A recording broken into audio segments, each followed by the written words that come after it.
ओम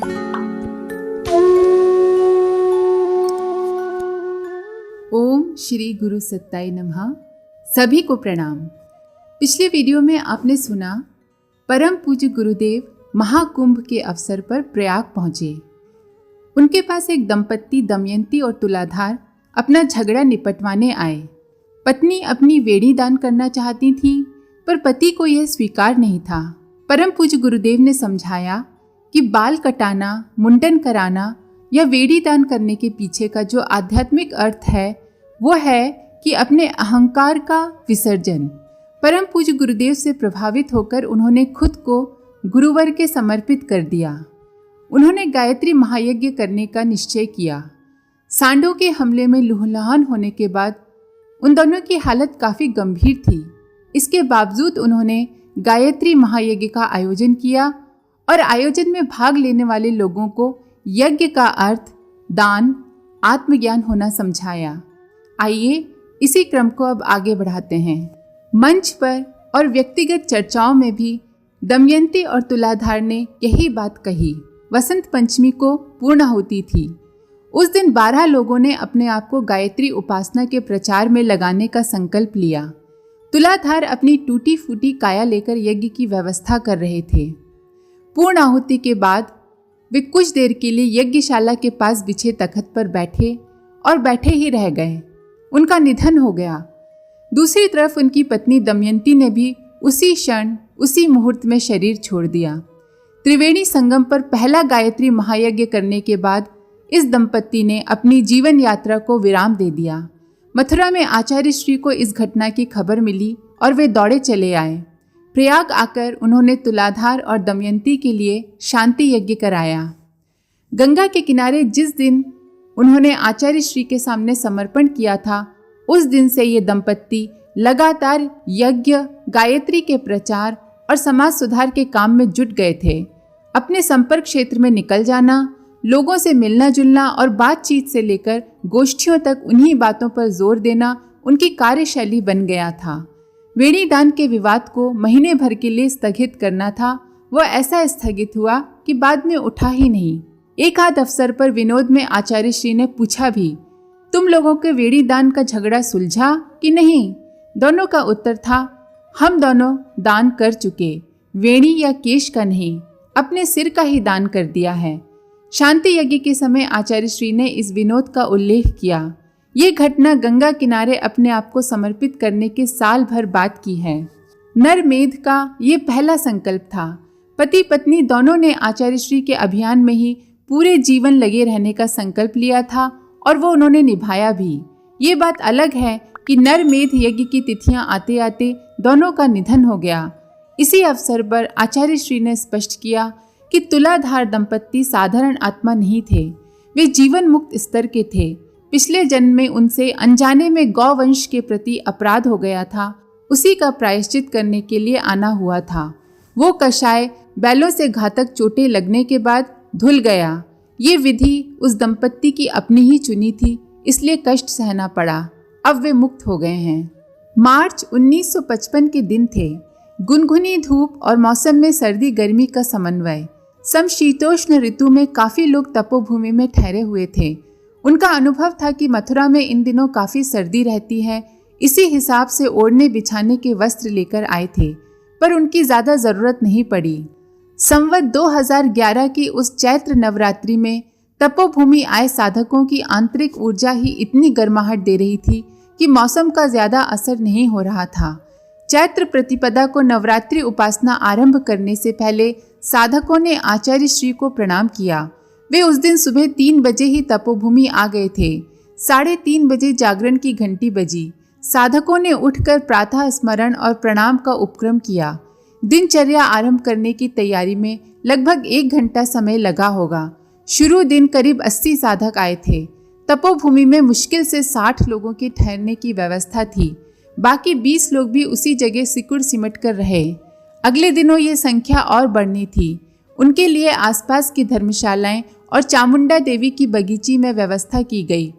उस दिन प्रतिपदा को स्नान आदि से निवृत्त होने के बाद प्रणाम करते हुए एक साधक ने पूछा, हम लोग समझते थे कि यहाँ काफ़ी सर्दी होगी, लेकिन मौसम एकदम बदला हुआ है। मथुरा में प्रवेश से पहले फिर भी तेज जाड़ा लग रहा था, यहाँ आने के बाद कुछ नहीं है।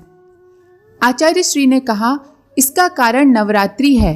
वर्ष में 2 नवरात्रियां होती हैं, चैत्र और आश्विन। चैत्र मास में गर्मी आरंभ होती है और आश्विन में सर्दी। दोनों नवरात्रियों को इसीलिए ऋतु संध्या कहा है। यह विज्ञान भारतीय ऋषियों की ही देन है कि यहाँ परिवर्तन की वजह सूर्य का उत्तरायण या दक्षिणायन होना उतना नहीं है जितना आकाश में चंद्रमा और नक्षत्रों की स्थिति में बदलाव आना। चैत्र का महीना कभी मार्च में आता है और कभी अप्रैल में। बारीकी से देखेंगे तो समझेंगे कि उसी हिसाब से ऋतुएं भी बदलती हैं। आचार्य श्री कहते जा रहे थे कि ऋतुएं 3 हैं। वर्षा भी एक ऋतु की तरह लगती है, लेकिन उष्णता और शीतलता या ताप और शमन की दृष्टि से देखें तो वे 2 ही ठहरती हैं। वर्षा सर्दी में भी होती है, अगहन और पौष, तथा गर्मी में भी आषाढ़ और सावन में। इसी तरह नवरात्रियां भी 3 हैं, चैत्र, ज्येष्ठ और आश्विन। उनमें महत्वपूर्ण 2 ही मानी गई हैं, चैत्र और आश्विन।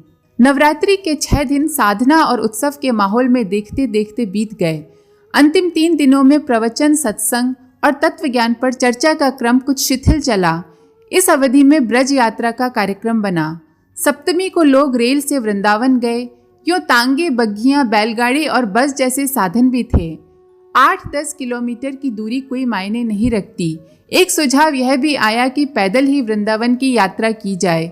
शोभा यात्रा के रूप में लोग कतार बनाकर चलें। आचार्य श्री ने मना कर दिया कि साधकों ने उपवास रखा हुआ है। 1 सप्ताह से लोग निराहार हैं या आधा पेट एकाशन व्रत किए हुए हैं। शरीर कमजोर हुआ होगा, उस हालत में ज्यादा दबाव नहीं देना चाहिए। रेल यात्रा में सुविधा रहेगी। भूतेश्वर स्टेशन से 70-80 साधकों ने एक साथ टिकट लिया और रेल में बैठे। सफर मुश्किल से आधा घंटे में तय हो गया। वृंदावन में सामूहिक यात्रा कर रहे साधकों को लोगों ने कहीं नहीं टोका या पूछा परखा। इक्का दुक्का साधक इस या उस दुकान पर रुक जाते तो उनसे जरूर पूछते कि माजरा क्या है। तपोभूमि में इससे पहले भी 2 नवरात्रियों पर सामूहिक साधना हो चुकी थी। उस समय भी ब्रज दर्शन के लिए लोग निकले थे, लेकिन इस अनुष्ठान पर यात्रा का अपना अलग ही अनुभव था। नरमेध यज्ञ की तिथियां करीब आ रही थीं। मथुरा, वृंदावन और ब्रज के महात्माओं में इसे लेकर चर्चा थी। वृंदावन में यात्रा कर रहे साधकों में 2-4 से लोगों ने विचित्र सवाल किए। एक ने पूछा, आप लोग सामान्य दिनों में कितना मांस खाते हैं? साधक ने प्रश्न का आशय पूछा तो प्रति प्रश्न आया कि नरमेध यज्ञ के समय मनुष्य का मांस खाएंगे क्या? इन दिनों किसका खा रहे हैं? संवाद में स्पष्ट उपहास झलक रहा था। कुछ साधकों से लोगों ने यह भी पूछा कि नर बलि देने के लिए कितने लोग पकड़ कर लाएंगे? इन सवालों का कोई उत्तर नहीं था। उत्तर देने की कोशिश करते तो झगड़ा हो जाता। साधकों ने इन व्यंग कटाक्षों को चुपचाप सहा। कुछ एक अवसरों पर उत्तेजित भी हुए। वे उत्तेजित होते तो आलोचना करने वाले दुपक जाते थे। वृंदावन में रंगजी मंदिर के सामने से ही कटाक्ष और उसकी प्रतिक्रिया में टकराव की नौबत आ गई। साधक वहां से दर्शन करके निकले ही थे कि किसी पंडे ने आचार्य श्री के संबंध में क्षुद्र टिप्पणी कर दी। टिप्पणी शरण बिहारी नामक साधक के कान में पड़ी और सुनते ही वो उत्तेजित हो गया। उसने आप देखा ना ताव और पंडे का गिरेबान पकड़ लिया और गरज कर कहा, अब की बार बोलना तो। पंडे ने फिर वही टिप्पणी दोहरा दी। शरण बिहारी बहुत ताकतवर या दांव पेच जानने वाले व्यक्ति नहीं थे, पर गुरु की शान के खिलाफ टिप्पणी सुनकर उनमें न जाने कहां से ताकत आ गई। दोबारा टिप्पणी सुनते ही उसने पंडे को पटखनी दी और मुंह पर तड़ातड़ घूंसे जड़ दिए। पंडा चीखने लगा। मंदिर में दर्शन के लिए आ रहे और बाहर निकल रहे लोगों ने बीच बचाव की कोशिश की। मुश्किल से झगड़ा थमा। झगड़ा तो थम गया, लेकिन उस पंडे ने वृंदावन थाने में रिपोर्ट लिखवा दी। शरण बिहारी या किसी साधक के खिलाफ नहीं, बल्कि आचार्य श्री के खिलाफ रिपोर्ट लिखवाई गई कि उन्होंने मंदिर के पुरोहित पर हमले की नियत से 25-30 लोग भेजे थे। हमला हो भी गया था। अगर यात्रियों ने बीच बचाव नहीं किया होता तो बलवा हो जाता। मजे की बात यह है कि साधक अभी वृंदावन में ही घूम रहे थे और रिपोर्ट लिखने लिखाने की कार्रवाई हो गई। वृंदावन के दरोगा ने आकर मौका मुआयना कर लिया। गवाही देने वाला कोई नहीं मिला। घटना की सूचना देने के लिए दरोगा गायत्री तपोभूमि गया। आचार्य श्री ने पूरा वाकया सुना और कहा, जिस किसी साधक ने भी यह व्यवहार किया है मैं उसे समझाऊंगा, माफ़ी मांगने के लिए कहूँगा। आप खुद चाहें तो उस साधक को दंडित कर सकते हैं। दरोगा, जिसका नाम शिवनाथ सिंह था, यह उत्तर सुनकर विभोर हो गया। उसने कहा, साधकों को दंडित करने की आवश्यकता नहीं है। वहाँ के कुछ पंडे पुजारी दूसरे लोगों का अक्सर विरोध करते हैं, यह उनकी आदत है। उन साधक के बारे में उन 2-4 लोगों के अलावा कोई भी नागरिक शिकायत करने नहीं आया, कोई गवाह बनने के लिए भी तैयार नहीं हुआ। दरोगा ने अपनी बात यहीं पूरी की, फिर कुछ पल चुपचाप बैठा रहा, जैसे कुछ कहना चाहता है लेकिन कह नहीं पा रहा। अनमने से बैठे दरोगा से आचार्य श्री ने खुद ही पूछा, शिवनाथ सिंह, कुछ और कहना है क्या? आप अगर चाहते हैं कि साधकों के खिलाफ कोई कार्रवाई नहीं की जाए तो मत कीजिए, मैं उन्हें समझा दूंगा। आचार्य श्री की यह बात सुनकर भी दरोगा कुछ नहीं बोला। किसी अधिकारी या पुलिसकर्मी को इतना संकोची नहीं देखा था। शिवनाथ सिंह को जैसे साहस बटोरना पड़ा। फिर कुछ मिनट के बाद वह बोल पाया। उसने कहा, आप जिस तरह इन साधकों के गुरुदेव हैं उसी तरह मेरे भी गुरु हो जाइए ना, मैं आपका शिष्य बनना चाहता हूँ। आचार्य श्री शिवनाथ सिंह की ओर देखने लगे। उनकी दृष्टि में स्वीकृति का भाव था। उन्होंने कहा कुछ भी नहीं। उनके देखने भर से शिवनाथ सिंह ने समझ लिया कि उसकी प्रार्थना स्वीकार कर ली गई है। आज के लिए इतना ही।